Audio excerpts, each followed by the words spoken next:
నమస్తే, this is Anusha కుమల్. ఇవాళ మన guest counselling psychologist, life coach Rajitha Mynampally గారు ఉన్నారు. వారితో మాట్లాడదాం. నమస్తే మేడం. నమస్తే అనుష. ఇప్పుడు సోషల్ మీడియా వచ్చింది. ఇంతకుముందు కంపారిజన్స్ తక్కువ ఉండేవి, లిమిటెడ్గా సరౌండింగ్స్లో చుట్టాలతో పోల్చుకునే వాళ్ళం, దగ్గరున్న వాళ్ళతో పోల్చుకునే వాళ్ళం. కానీ ఇప్పుడు ఫోన్ ఓపెన్ చేయగానే ఇంకా అసలు వాళ్ళ స్థాయి ఏంటి, వాళ్ళేంటి, వాళ్ళ వెనక బాధ ఏంటి, ఏం అవసరం లేదు, పోల్చుకోవడమే అందరికీ గోల్ అయిపోయింది. అవును, అందులో సాటిస్ఫాక్షన్ ఎంత ఇసుమంతా కూడా లేదు. అవును. సో డబ్బు వెనక పరిగెత్తాలా, సాటిస్ఫాక్షన్ కోసమే బతకాలా అంటే ఏం చెప్తారు? అసలు అదే అంటున్నాను. కోసమే అనేది కాదు, రెండు సాధ్యమవుతున్నాయి. ఓకే, రెండు సాధ్యమవుతున్నాయి. రెండు సాధ్యమైనప్పుడు వై కాంప్రమైజ్? ఇప్పుడు ఫర్ ఎగ్జాంపుల్ పక్కింట్లో ఒక 20 రోటీలు చేసుకుంటున్నారు. వాళ్ళ దగ్గర 20 రోటీస్కి చేసుకునే పిండి ఉంది, రైట్? లేకపోతే ఒక 200 మందిని గెస్ట్లతో ఒక ఫంక్షన్ చేసుకోదలుచుకున్నారు. వాళ్ళ దగ్గర అంత డబ్బు ఉంది. ఆ డబ్బు ఏంటి? ఎస్పెషల్లీ ఫంక్షన్ కోసం తీసిపెట్టిన ఫండ్.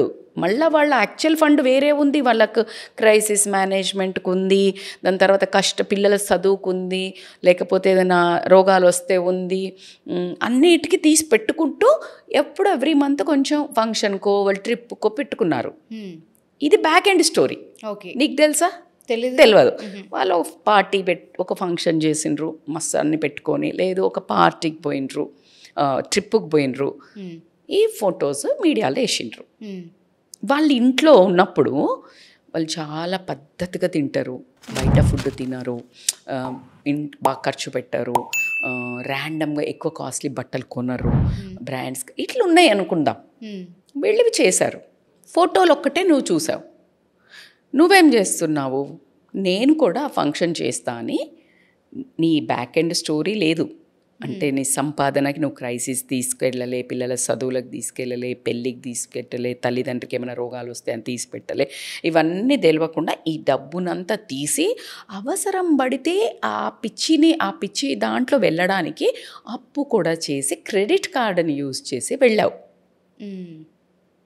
ఎవరి లైఫ్కి దెబ్బ పడింది? మనకే కదా. అవునా? వాళ్ళకి ఆల్రెడీ సెట్ ఉంది. నీ దగ్గర నువ్వు ఇవన్నీ చేసుకోలే. వాళ్ళు ఎందుకు చెప్తారు అవన్నీ? అందుకే యాజ్ యూ టోల్డ్, పెయిన్ లోపల ఏముందో, వాళ్ళు ఏం కష్టపడుతున్నారో, వాళ్ళు ఎంత కుదురుగా సమృద్ధించుకుంటున్నారో లైఫ్ని నీకేం తెలుసు? ఫర్ ఎగ్జాంపుల్ నన్ను చూస్తే అబ్బా ఏం లైఫ్ లీడ్ చేస్తే నీ ఇలా చేయాలి చెప్తారు.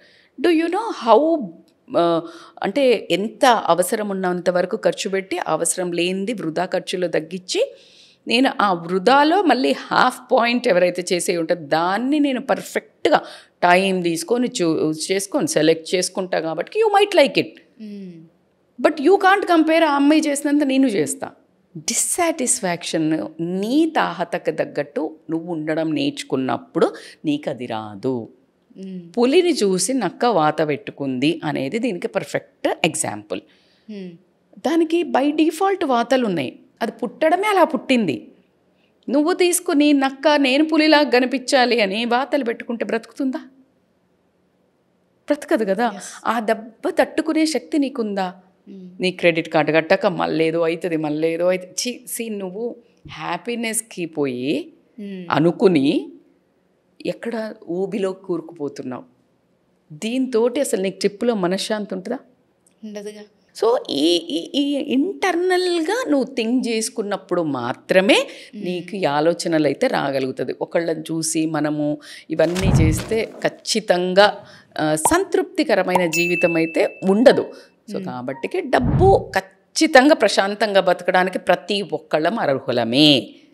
ఆ కొంచెం లోపల పరిగెత్తే హార్సెస్కి కళ్ళెం వేయడం నేర్చుకున్నావంటే, ఆ కళ్ళెం వేసి నీకుండే కోర్ వాల్యూస్ తోటి నువ్వు బతికినట్టయితే ఏ ప్రపంచంలో ఏ ధనవంతుడు ముందు కూడా నువ్వు ధనవంతుడిగా ఫీల్ అవుతావు. డబ్బులో ధనవంతులు వేరు, గుణంలో ధనవంతులు వేరు. ఈ రెండిటి కనుక నువ్వు డబ్బును ఎర్న్ చేస్తే అన్బీటబుల్ ఉంటుంది. ఆ సాటిస్ఫాక్షన్ నీ కళ్ళల్లో నువ్వు వెతకడం అనేది అన్బీటబుల్ ఉంటుంది. కాబట్టి ప్రతి ఒక్కళ్ళు కూడా ఆ ఒక్క దాన్ని అటైన్ చేయడానికి డబ్బు సంపాదించాలి, బరాబర్ సంపాదించాలి. మనిషి గ్రోత్ మనుగడ ఆగిపోతుంది. ఏది లేకపోతే ఏదో చెయ్యాలి, ఏదో సాధించాలి, ఏదో ఎర్న్ చేయాలి, ఇది కొనాలి, అది లేకపోతే ఏమీ లేదు. బోర్డము, డిప్రెషను ఇదే జరుగుతుంది కొంతమంది లైఫ్లో. Every person should have some purpose of living. అదే ఇది ఒక్కొక్కటి పెట్టుకోవడం, ఒక స్టెప్. సరే నెక్స్ట్ నేను ఇది 3G 4G 5G ఎట్లా వస్తున్నాయి, యాపిల్ 13 14 15, వాళ్ళకు గోల్ ఉంది. ఐఫోన్ వాళ్ళకి వాళ్ళు జస్ట్ ఒక ఫీచర్ మార్చడా, ఒక సెంటీమీటర్ కూడా 0.001 mm పెద్దగా చేస్తాడా, చిన్నగా చేస్తాడా, ఏం తెలియదు. పిక్సెల్ ఒక పాయింట్ యాడ్ చేస్తాడా, ఓ మై గాడ్. జస్ట్ నువ్వు 1 lakh ఇక్కడ పక్కన పెట్టి డిప్రిసియేషన్ 20,000 30,000 50,000 వస్తుంది, మళ్ళీ ₹1,00,000 పెట్టుకుంటున్నావు. ఆర్ యూ అండర్స్టాండింగ్ ఇక్కడ? సో నీకు అర్థం కావాలి నీ క్వాలిటీ ఏంటి, నీకేం కావాలా. మళ్ళీ కంప్లైంట్ చెయ్యకు. నీకు డబ్బు కావాలా, సాటిస్ఫాక్షన్ కావాలా, 2 కావాలనుకుంటే కోర్ వాల్యూస్ తోటి వాల్యూ అలైన్మెంట్ చేసుకుంటూ వెళ్ళాలి life. Correct. Thank you so much ma'am. చాలా అర్థవంతంగా, అర్థమయ్యేలాగా, ఈజీగా చెప్పారు. అండ్ నిజానికి కాంప్లికేటెడ్ ఇది చాలా, ఇది తెలియక చాలామంది సఫర్ అవుతున్నారు. సో చాలా ఈజీగా చెప్పారు. Thank you so much. Thank you so much.